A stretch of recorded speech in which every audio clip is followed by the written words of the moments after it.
ಈ ಸ್ಟೋರಿ ಪೂರ್ತಿಯಾಗಿ ಕೇಳಿದ ಪ್ರತಿಯೊಬ್ಬರಿಗೆ ಧನ್ಯವಾದಗಳು. Thank you so much.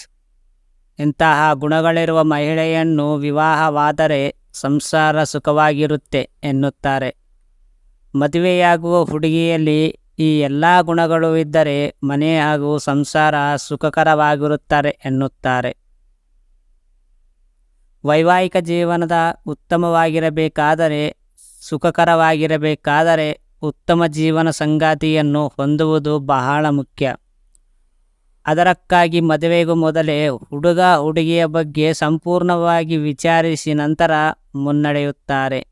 ಹೆಚ್ಚಿನವರು ಅಂದ ಚೆಂದ ಆಸ್ತಿಯನ್ನು ನೋಡಿ ಮದುವೆಯಾಗುತ್ತಾರೆ. ಆದರೆ ಅದು ಎಷ್ಟು ಕಾಲ ಉಳಿಯುತ್ತದೆ ಎನ್ನಲಾಗುವುದಿಲ್ಲ. ಮಹಿಳೆ ತನ್ನ ಗುಣಗಳಿಂದ ಯಾವುದೇ ಮನೆಯನ್ನು ಸ್ವರ್ಗವನ್ನಾಗಿಸಲಬಹುದು ಅಥವಾ ನರಕವನ್ನಾಗಿ ಮಾಡಲಬಹುದು ಎಂದು ಹೇಳಲಾಗುತ್ತದೆ. ಆಚಾರ್ಯ ಚಾಣಕ್ಯರು ತಮ್ಮ ಚಾಣಕ್ಯ ನೀತಿಯಲ್ಲಿ ಮಹಿಳೆಯ ಉತ್ತಮ ಗುಣಗಳನ್ನು ವಿವರಿಸಿದ್ದಾರೆ. ಒಳ್ಳೆಯ ಹೆಂಡತಿಯಲ್ಲಿ ಈ ಕೆಲವು ಗುಣಗಳಿರಬೇಕು ಎನ್ನುತ್ತಾರೆ. ಎಲ್ಲರನ್ನೂ ಗೌರವಿಸಲು ಗುಣ. ಮನೆಯ ಮಹಿಳೆ ಪ್ರತಿಯೊಬ್ಬರನ್ನು ಗೌರವಿಸುವ ಗುಣವಿದ್ದರೆ ದೊಡ್ಡವರಿಂದಲೇ ಹಿಡಿದು ಚಿಕ್ಕವರಾಗಿವರೆಗೆ ಎಲ್ಲರನ್ನೂ ಹೇಗೆ ಸಂತೋಷದಿಂದ ಇಡಬೇಕೆಂದು ಅವಳಿಗೆ ತಿಳಿದಿರುತ್ತದೆ. ಅಷ್ಟೇ ಅಲ್ಲ, ಸಿಟ್ಟಿನಲ್ಲೂ ಯಾರಿಗೆ ಅಗೌರವ ತರುವುದಿಲ್ಲ. ಅಂತಹ ಮಹಿಳೆಯನ್ನು ಮದುವೆಯಾಗುವುದರಿಂದ ಪುರುಷನ ಹಾಳಾದ ಸಂಬಂಧಗಳನ್ನು ಸಹ ಸುಧಾರಿಸಲು ಪ್ರಾರಂಭಿಸುತ್ತವೆ. ಶಾಂತ ಮನಸ್ಸಿನ ಮಹಿಳೆ ಯಾವುದೇ ಸಂದರ್ಭದಲ್ಲೂ ಕೋಪಗೊಳ್ಳುವುದಿಲ್ಲ ಎಂದು ಚಾಣಕ್ಯ ನೀತಿಯಲ್ಲಿ ಹೇಳಲಾಗಿದೆ.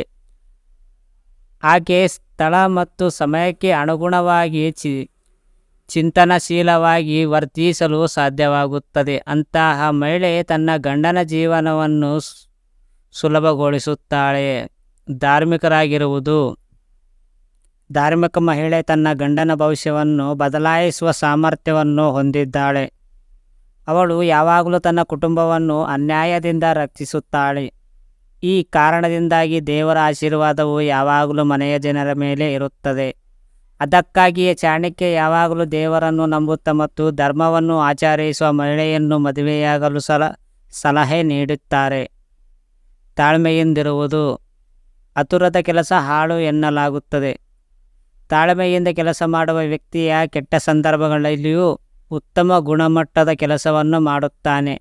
ಅಂತಹ ಪರಿಸ್ಥಿತಿಯಲ್ಲಿ ತಾಳ್ಮೆಯ ಮಹಿಳೆಯನ್ನು ಮದುವೆಯಾಗಲು ಚಾಣಕ್ಯ ಸಲಹೆ ನೀಡುತ್ತಾನೆ. ಏಕೆಂದರೆ ಪುರುಷನ ಸಂಸಾರ ನಡೆಸುವ ಮಹತ್ವದ ಜವಾಬ್ದಾರಿಯ ಅವನ ಹೆಂಡತಿಯ ಮೇಲಿರುತ್ತದೆ. ಇಂತಹ ಗುಣಗಳಿರುವ ಮಹಿಳೆಯನ್ನು ವಿವಾಹವಾದರೆ ಸಂಸಾರ ಸುಖವಾಗಿರುತ್ತದೆ ಎನ್ನುತ್ತಾರೆ ಚಾಣಕ್ಯವರು. ಈ ಸ್ಟೋರಿ ನಿಮಗೆ ಇಷ್ಟವಾಗಿದ್ದರೆ ಕಾಮೆಂಟ್ ಮಾಡಿ, ಲೈಕ್ ಮಾಡಿ. Thank you so much.